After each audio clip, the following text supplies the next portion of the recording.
Bore da iawn i chi gyd a chroeso cynnes i'r gwasanaeth. Mae'n hyfryd i gael eich cwmni chi eto'r wythnos hon ar y sul arbennig hwn, Sul Y Fam. Fe fydd rhai o famau, capel Cana a chapel Bancyfelin yn cynorthwyo yn ystod y gwasanaeth heddi. Diolch o flaen llaw iddyn nhw am eu cymorth. Ond cyn i ni fynd ymlaen, gadewch i ni offrymu gweddi dros yr Wcrain. Gweddion. Arglwydd Dduw, cliw ein cri dros bobl yr Wcrain, dros yr rhai sydd wedi aros yn eu mamwlad, yr rhai sy'n cysgodi mewn llochesu tanddaearol rhag y bomiau a'r bwledi. Na, iddi'n deimlo'n am ddifad, oherwydd yr oed ti gyda phawb oedd blant ym mhob cyfyngder. Boed iddi'n deimlod y bresenoldeb cariadlon di yn lleddfu hofne, ac yn ei goroli i wynebu pob awr, gan wybod bod cyfiawnder a'r gwir ar ei chochor hwy. Cliw ein gweddi, trwy Iesu Grist ein harglwydd. Amen.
Sul Y Fam, nid diwrnod y fam, ond Sul Y Fam, ac mae'r sul yn cwympo yn ystod tymor o grawys.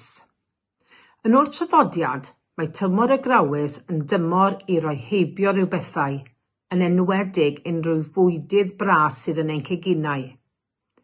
Ond flynyddoedd yn ôl ar Sul Y Fam, fe fyddai gweision am yr ynion yn cael torri'r grawys ar y sul hwn.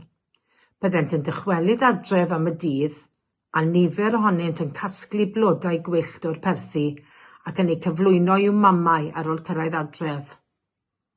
Ar y sul hwn hefyd, y byddai ffyddloniaid yn rhoi diolch am fagwraeth yn yr eglwys Gristnogol ac yn ystyried yr eglwys ei hun yn fam iddynt. Erbyn heddi, mae Sul Y Fam wedi ei fasnacheiddio yn fawr, ond i ni yn yr oedfa hon heddi, cael gyfle i ddiolch i Dduw am gariad a dylanwad mam. Ymhlith y cyfeiriadau sydd gennym yn llenyddiaeth ein cenedl at fam, fe gofion i Waldo ddweud am ei rieni yn un o'i gerddi mwyaf adnabyddus y tangnefeddwyr. Pa beth hyn o ei ystad, heno pan fo'r byd yn fflam. Mae gwirionedd gyda'n had, mae maddeuant gyda mam. Gwyn ei byd yr oes a'i cliw, dangnefeddwyr, plant i ddiw. Waldo ar ei orau yn pwysleisio'r angen am gefnogaeth teulu yn ystod cyfnod anodd a phryderus, ac yn diolch am esiampl dda ei rieni yn cyflwyno iddo wirionedd a maddeuant.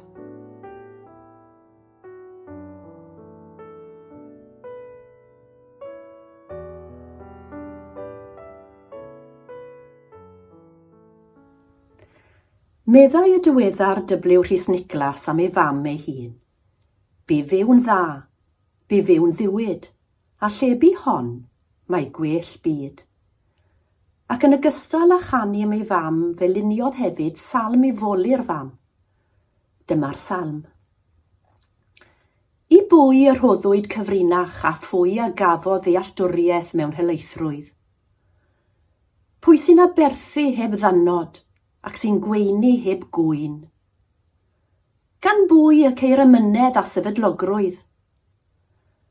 Rhoes yr arglwydd yn hon angor i deulu, ac amddiffynfa i gartref.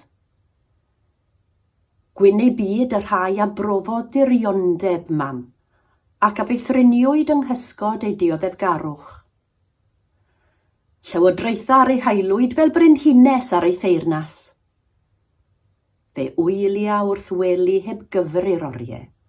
Fe ddiddanar ei ddilyn a cheryddir an ystywallt, gan ei mowldio i'w delw ei hun. Yr arglwydd yn ei ddoethineb a roddodd i famau'r ddeiar synwyr a deall da, a rhoddant hwythau i gymdeithas ei chalon. A phwy ohonom ni na Duw yn ddistaw bach efallai, wedi llunio cerddi yn ei galon neu yn ei chalon, neu folaw dawel, i'r un a siglodd ein cryd.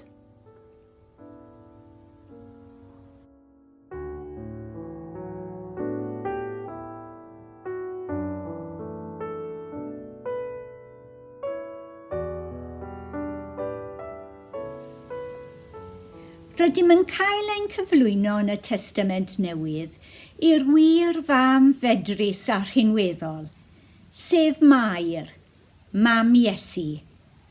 Mam yr edrychir arni fel patrwm i bob mam, ac yn fodel mamolaeth.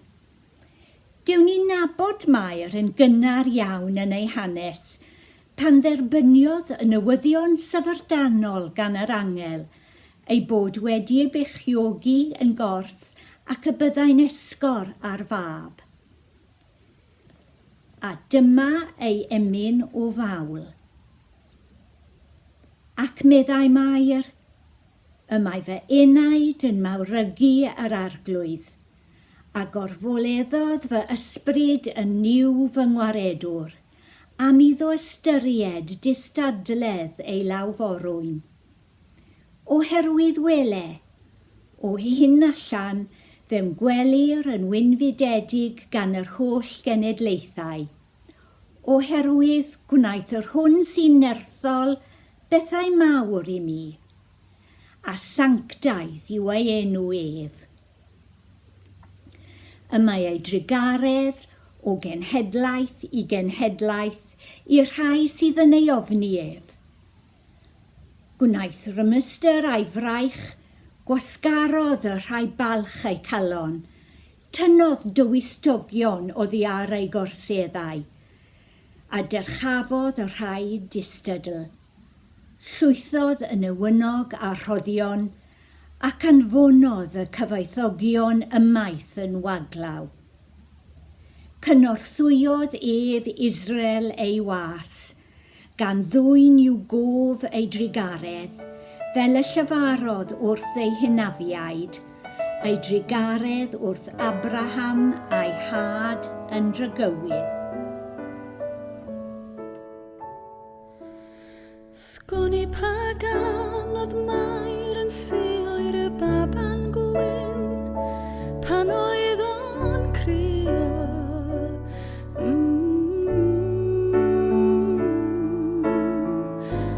yr alaw yn lleddf ac yn enyn dagra. Neu'n llon ag ysgafn fel plyr eira. Sgwni pa sbri oedd y mama'n chwarae iddi fyru ei plant yng Ngwlad Jwdea.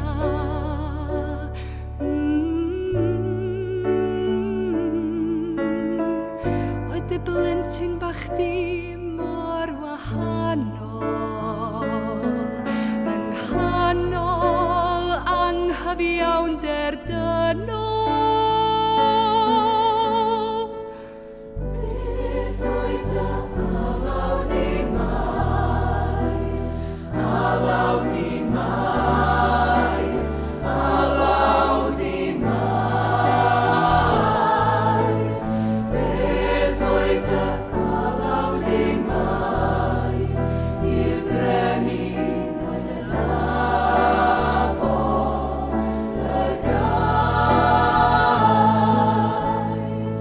Sgwn i sawl tro curodd cael o Mair y Fam mewn môr o bryderon.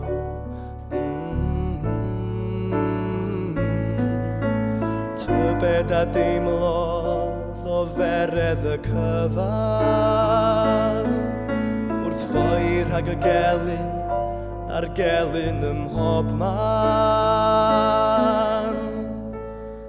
Ai sut oedd mesur y los, mesur y los, mesur y los. Ai sut oedd mesur y los, wrth weled y baban a'r groes.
Dilynwn hanes Mair, yn geni Iesu ym Methlem, yn ffoi'r aifft rhag Herod a'i filwyr, ac yn ddiweddarach yn llawn gofid fod Iesu ar goll, tan iddi ddod o hyd iddo yn y deml.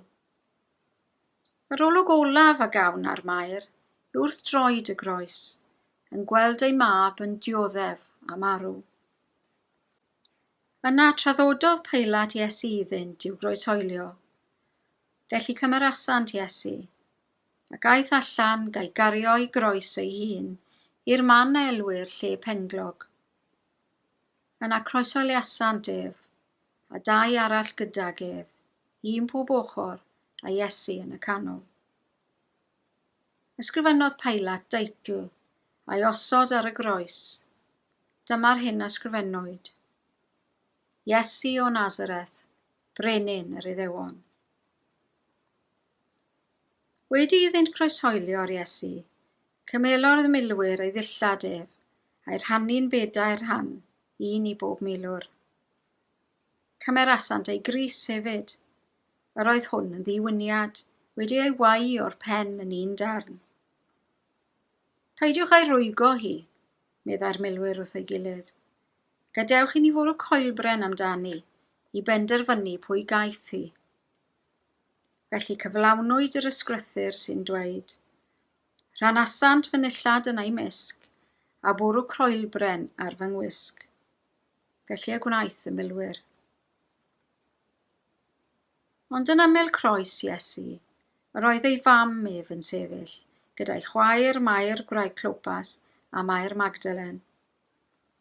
Pan welodd Iesu ei fam felly, a'r disgybl yr oedd yn ei garu yn sefyll yn ei hymyl, meddai wrth ei fam, wraig, dyma dy fab di. Yna dywedodd wrth y disgybl, dyma dy fam di. Ac o'r awr honno, cymerodd y disgybl hi i mewn i'w gartref.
Mair ei fam a'r disgybl annwyl yn eistedd wrth droed y groes.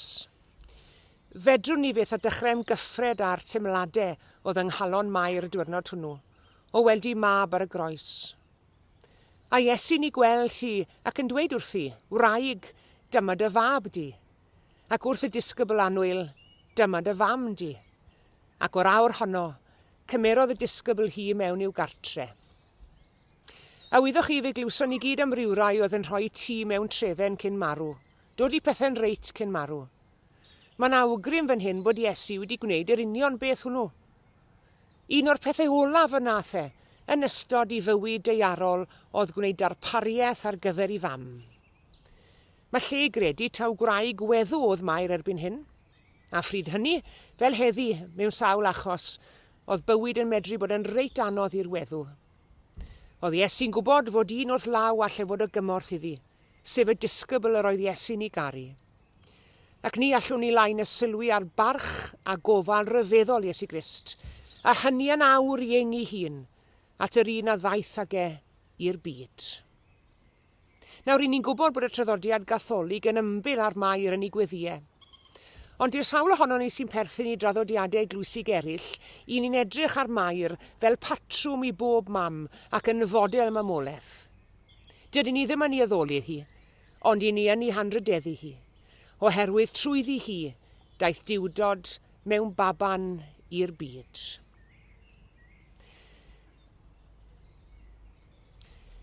Ni allwn ni laen a gweld yn Mair i hyfuddod a'i gostyngeidrwydd mawr. I hyfuddod yn ymateb heb ddeall yn iawn i gyfarchiad yr angel a gyhoeddodd y byddai'n esgor ar fab, mab y goruchaf. A'i gostyngeidrwydd am iddi ystyried i dystadledd, i gweiledd, bod yr ysbryd wedi disgyn arni hi yn ei hisel radd. Ni allwn anghofio chwaith am aberth Mair fel mam, ac onid yw pob mam am aberthu. Aberthu iechyd ei hun mwyn esgor ar faban, aberthu cwsg ac amser, aberthu ychydig o fwyd mwyn i blatiau'r teulu fod yn llawn. Mae aberthu mwyn ei phlant yn rhan o anian pob mam. A doedd neb yn gwybod hyn yn well na Iesu Grist am ei fam ei hun, ac ni allwn laen y sylwi, a hynny yn awr iddi o ddefaint ei hun, at awydd Iesu i ofalu am ei fam. Doedd ddim am adael ei fam yn gyfan gwbl ar drigaredd bobl eraill. Oedd am wneud yn siŵr bod Mair yn cael y gofal gorau posib. O ystyried yr ymdrech wnaeth Iesu o'i groes i ofalu am ei fam, gobeithio'n wir y bydd y weithred honno'n cael ei hadlewyrchu yn ein gweddi'n unau hefyd, ac yn ein gwaith, wrth i ni estyn ein dwylo at ein gilydd ac at ein brodyr yn chwiorydd ledled byd. Amen.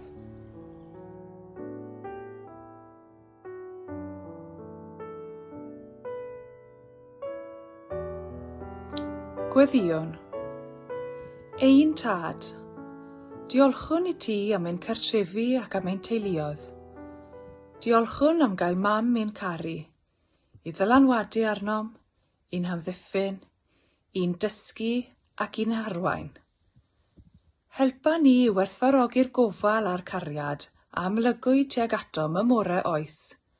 A lle mae cariad yn rheoli, mae amynedd, tirionedd a thrigaredd, a lle i gyd lawenhau, cyd ddealltwriaeth, a chyd gario baich mor naturiol ac mor barod. Diolch am rieni a fi'n ein meithrin mewn ffydd, ac addysgodd i ni beth sy'n bwysig, ac a fi yn ein harwain i ddetholi a thadnabod. Diolch am bob dylanwad, hyfforddiant a chefnogaeth, a'n paratodd ar gyfer bywyd, am wersi'r aelwyd lle ymagwyd ni, am y disgyblu tyner a fi arnom trwy fyw gydag eraill yn yr un cwmni, ac am yr hyn a gyfrannwyd i'n bywyd ni drwy fywyd y rhai a'n carodd. Wrth i ni ddiolch am yr hyn a gawsom mewn bywyd, cyflwynon i ti deuluoedd ein dydd, yn arbennig y rhai sy'n byw mewn dryswch a digalondyd.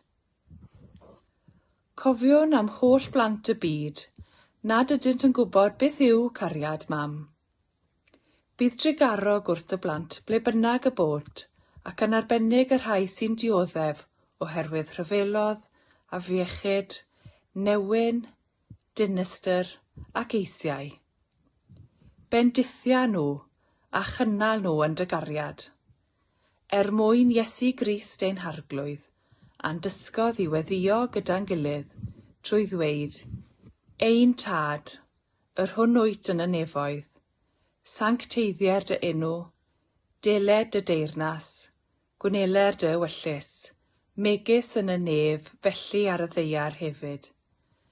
Dyro i ni heddiw ein bara beunyddiol, a maddau i ni ein dyledion, fel y meddeiwn unau i'n dyledwyr. Ac nac arwain ni brofedigaeth, eithyr gwared ni rhag drwg. Canis eiddo ti yw'r deyrnas, a'r nerth, a'r gogoniant, yn oes oesoedd. Amen.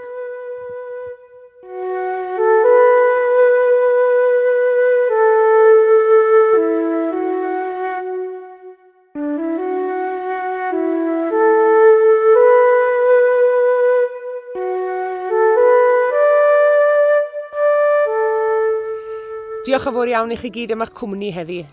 Tan y Sul nesaf, cadwch yn ddiogel ac yn iach. A gras ein harglwydd Iesu Grist a chariad Duw, a chymdeithas yr ysbryd glân, a fyddo gyda ni oll. Amen.